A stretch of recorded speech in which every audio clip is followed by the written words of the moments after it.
வீடு வாங்கணும்னு சொல்கிறவங்களுக்கெல்லாம் ஃப்ளாட்டு வீடு தயவு செஞ்சு வாங்காதீங்க. வாங்கி இதோ 10 வருஷம் இப்போ தான் ஸ்டார்ட் ஆக போகுது. அதுக்குள்ளே செவுத்தில் இருக்கிறது மொத்தமும் பிச்சுக்கிட்டு வந்துடுச்சு. இது வந்து எத்தனாவது வாட்டின்னா 100வது வாட்டி. இந்த வீட்டுக்கு வந்த புதுசுலேயே இங்கெல்லாம் கிராக் விட்டுச்சு.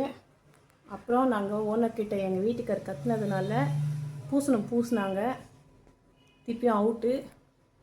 சொந்த வீடோ வாடகை வீடோங்க, நிம்மதியான ஒரு வீடு, தங்குறதுக்கு ஒரு இடம். ஏன்னா நம்மளுக்கு கீழே இருக்கவன் தான் பார்க்கணும், மேலே இருக்கவன்லாம் பார்க்கக்கூடாது. இங்கே பாருங்கள், ஃபுல்லாக ஓட்டை. ஏதாவது தெரியுதா? ஃபுல்லாமே ஓட்டை. இந்த ஓட்டை வழியாக தான் கொசு எல்லாம் வரும். இந்த பேர் அது ஒட்டி இருக்கிறது எல்லாமே பிச்சுக்கிட்டு வெளியே வந்துருச்சு.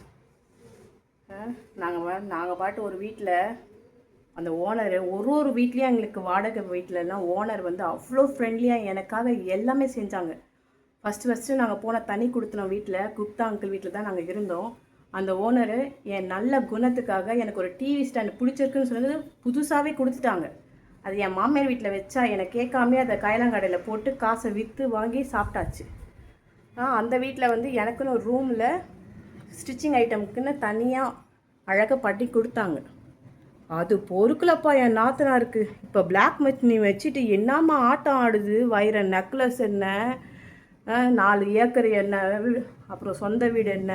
இது பொறாமல் இல்லைங்க, என்னையே அழிச்சிங்க. 15 சவரத்தை ஃபுல்லாக சேல் பண்ணிட்டாங்க.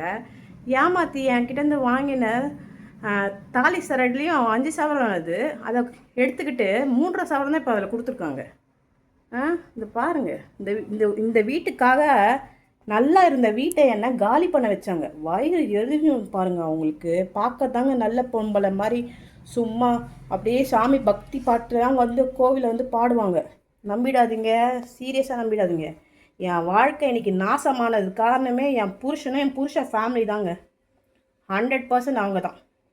என் உடம்பு அழித்து, எண்ணெய் அழித்து, எங்கள் அம்மாவை கொடுத்த திங்ஸ் எல்லாம் அழித்து, எல்லாத்தையும் வீட்டில் இடம் இல்லைன்னு சொன்னாலும் நான் என்ன பண்ணேன், எப்பவும் போல் இல்லாதவங்களுக்கு கொடுத்துட்டேன்.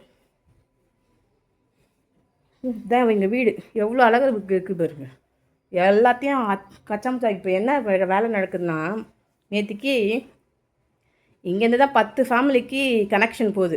அவங்களாம் கூட நான் வந்து பாஸ்வேர்டு கொடுத்து நான் போன் டேக் பண்ணிக்கிறேன் அப்படின்னு சொல்லிவிட்டு வீட்டில் அல்பமாக கனெக்ஷனை கட் பண்ணிட்டு போயிட்டாங்க. அல்ப இத்தனை வருஷமாக உனக்கு நீ டாப் லெவலுக்கு உன் கூட வந்த பற்றிய அதுதான். இதுக்கு தான் கல்யாணம் பண்ணிக்கிறது. இதுக்கு தான் ஆம்பளைங்க கல்யாணமே பண்ணிக்கிறது. பிச்சைக்கார பசங்க. அவன் வீட்டில் காசு இல்லை போல இருக்குது. அதுக்கு தான் என்னை கல்யாணம் பண்ணி என்னை நல்லா யூஸ் பண்ணிவிட்டு இப்போ விட்டுட்டான். இப்போ அடுத்த ஃபிகருக்கு போயிருக்கான். அதுவும் நம்பிக்கிட்டு இருக்கு. அதுக்கு வந்து அதுவும் ஒரு சைக்கோபாத் தானே. நீ உன் பொண்டாட்டியை விட்டுட்டு வா, அதுவே எனக்கு போதும். நான் உனக்கு காசு தரேன், நீ எனக்கு சுகத்தை கொடு. இதெல்லாம் ஒரு வாழ்க்கையாங்க. இவங்கெல்லாம் பக்தி பின்னாத போகிற பண்ணாடைங்க. இப்படி தான் வருது வாயில். ஏன் தெரியுமா? இப்போ நான் கலைத்துறையில் இருக்கேங்க. கலைத்துறையில் இருக்கிறவங்களாம் இப்படி தான் கலக்கி பேசுவாங்க. இதனால் இப்போ நான் எனக்கு இப்படி ஒரு புது வேலை என்னென்னா, இதோ ஏர்டெல் நான் எடுத்துக்க சொன்னேன். இன்றைக்கி வந்து ஒர்க்கு நடந்துக்கிட்டு இருக்கு. இப்போ தான் இங்கே பார்க்குறேன். அவ்வளோ இங்கே ஆல்ரெடி பிஞ்சு விழுந்துருக்கு. இங்கே ஊர்பட்ட குப்பை ஃபோட்டோவோடு எடுத்து வச்சுருக்கேன்.